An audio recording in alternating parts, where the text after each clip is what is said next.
Here we are. It's the middle of wintertime in Minnesota, and at 35 degrees we're having a January thaw, but it's still pretty cold outside when you stick your hands behind a prop glass. Outside, it's snowy, it's cold. This is the engine. It's a Sato 150, but there's something different about it. Look closely. It's been converted to be a gas operation engine using regular gasoline, electronic ignition, and a little quarter 32 spark plug. But it's cold outside in Minnesota, so I'm down in the basement, and I've gone through the trouble to rig up this system using a standard induction motor shop vac that'll scavenge all the exhaust fumes from this engine that I really would like to test right out this pipe here, and it goes on up here to the ceiling of the basement, past the Piper Cub wings. Fuselage is gone, it crashed, and right out that door, or right out that wall there. So no exhaust fumes. We're all set to run indoors, but there's a problem. What engine test is complete without a wide open throttle check of the RPM to see what kind of power you're getting? But down in the basement, the problem is it's all artificial lighting. There's fluorescent lights here and incandescent lights over there. Wherever you look, you got 60 hertz operation, and that converts into 3600 RPM. So when you look at your tachometer here, guess what you get? 3600 RPM. You can't test an engine using an optical tachometer indoors like this, but there's a solution. The solution, thankfully, to your engine running needs in the middle of wintertime in Minnesota is brought to you by CH Ignition, and it's this indoor tachometer that runs off the hall sensor and doesn't require any optical interface. As I said, this is brought to you by CH Ignition. You can Google them, CH Ignition. Those guys there are very helpful, and they can not only help you with something simple like this tachometer. I'm going to start this engine now and demonstrate the tachometer to you. Hopefully it won't be too difficult to start, but we'll find out here in a second. I don't care what they say about electronic ignition. I never start one without a chicken stick. So I'll first choke it. Tachometer is hooked up.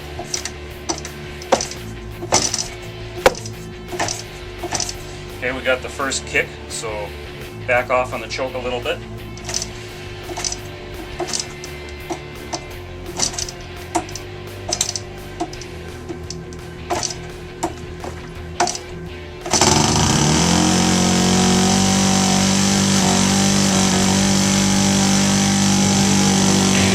Started pretty nicely.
powered down this Sato 150 simply by just disconnecting the battery, and the tachometer from CH Ignition also powers down. This is a Sato 150 conversion to gas operation using a Walbro WT456-1 carburetor, and this carburetor works just off an intake negative pulse that you can see right here. There's no need to tap from the crankcase on into the carburetor here. It just doesn't need to work that way. There's a helper spring in there that takes the place of the positive part of the pulse. Runs really good. This carburetor out of the box came with these funny caps over the needle adjustment screws, and I haven't touched those since the day this carburetor came out of the box. I do plan to do that because I think the wide open throttle could get a little bit better. It's gotten as good as 8,400 RPM, but it's running so nicely and starts so easily that I'm relatively certain that with a little tweaking of those screws and maybe the idle adjustment stop, should be able to fix that.